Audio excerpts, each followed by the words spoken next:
بسم اللہ الرحمن الرحیم۔ السلام علیکم۔ پردیسی نیوز میں خوش آمدید۔ سعودی وزارت خارجہ کی طرف سے آج پوری دنیا کو ایک پیغام اور ایک وارننگ جاری کیا گیا ہے، جس میں بتایا گیا ہے کہ اگر عالمی منڈی میں سعودی عرب کی تیل کی سپلائی میں کمی واقع ہوئی تو اس کا ذمہ دار سعودی عرب نہیں ہوگا۔ اس خبر کی مکمل تفصیلات سے آپ کو آگاہ کریں گے، مگر اس سے پہلے اگر آپ چینل پر نئے ہیں تو چینل کو ضرور سبسکرائب کریں۔ آپ جانتے ہیں کہ اس وقت یوکرین اور رشیا کے درمیان لڑائی چل رہی ہے اور امریکہ سمیت کئی یورپی ممالک نے رشیا سے تیل خریدنے پر پابندی عائد کیا ہے، جس کے بعد واحد سعودی عرب ایک ایسا ملک مارکیٹ میں رہ جاتا ہے کہ جو سب سے بڑا آئل سپلائر ہے۔ لیکن یہاں پر اب مسئلہ یہ ہے کہ یمنی حوثی کئی سالوں سے سعودی عرب کے آئل تنصیبات کو نشانہ بنا رہے ہیں اور یہ نشانہ ایرانی ساختہ میزائل کے تھرو بنایا جا رہا ہے، اور روزانہ کی بنیاد پر کئی حملے سعودی عرب پر کیے جاتے ہیں، جس میں اکثر حملے سعودی عرب ناکام بناتا ہے۔ آپ جانتے ہیں کہ پچھلے سال سعودی عرب کے ارامکو کے بہت بڑے پلانٹ پر حملہ کیا گیا تھا، جس سے کافی زیادہ نقصان ہوا تھا، اور وہ تو چھوڑے،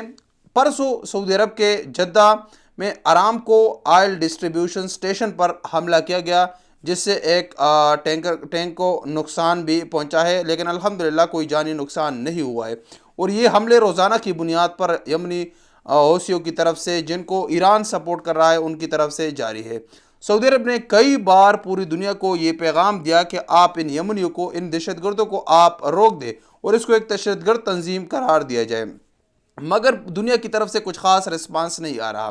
اور اب چونکہ آئل کی قیمتیں روز بروز بڑھ رہی ہے اور اس کی سپلائی مارکیٹ میں کم ہو رہی ہے، تو جس کی بنیاد پر اب اگر یمنی باغی حملے بھی کریں گے تو پھر سپلائی مزید اس سے متاثر ہو سکتی ہے۔ تو آج سعودی حکومت نے پوری دنیا کو یہ پیغام دیا کہ اگر آپ ان یمنی باغیوں کو نہیں روکیں گے اور اس کے خلاف آپ ہمارا ساتھ نہیں دیں گے، ان پر ایکشن آپ نہیں لیں گے، تو پھر لازمی بات ہے ہمارے آئل سپلائی میں کمی ہوگی، اور جب آئل سپلائی میں کمی ہوگی تو اس کا پھر ذمہ دار ہم نہیں ہوں گے، چاہے دنیا پر اس کا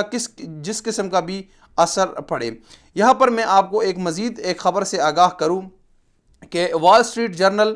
ایک بہت بڑا اخبار ہے، آپ نے نام سنا ہوگا۔ اس میں آج سے کچھ روز قبل ایک خبر شائع ہوئی کہ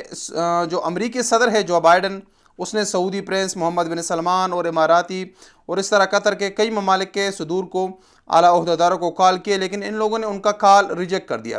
محمد بن سلمان سے جو مطالبہ کیا جا رہا تھا کہ آپ آئل کی سپلائی کو مزید تیز کریں،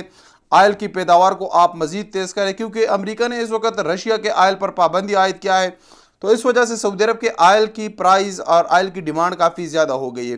مگر محمد بن سلمان نے اس کا انکار کر دیا اور اس کی کال ریجیکٹ کر دی ہے۔ یہ وال اسٹریٹ جرنل کی خبر ہے۔ تو اصل کی اندر کی جو کہانی تھی وہ میں نے آپ کے ساتھ شیئر کر دی کہ اس وقت کافی زیادہ مسئلے مسائل چل رہے ہیں، کیونکہ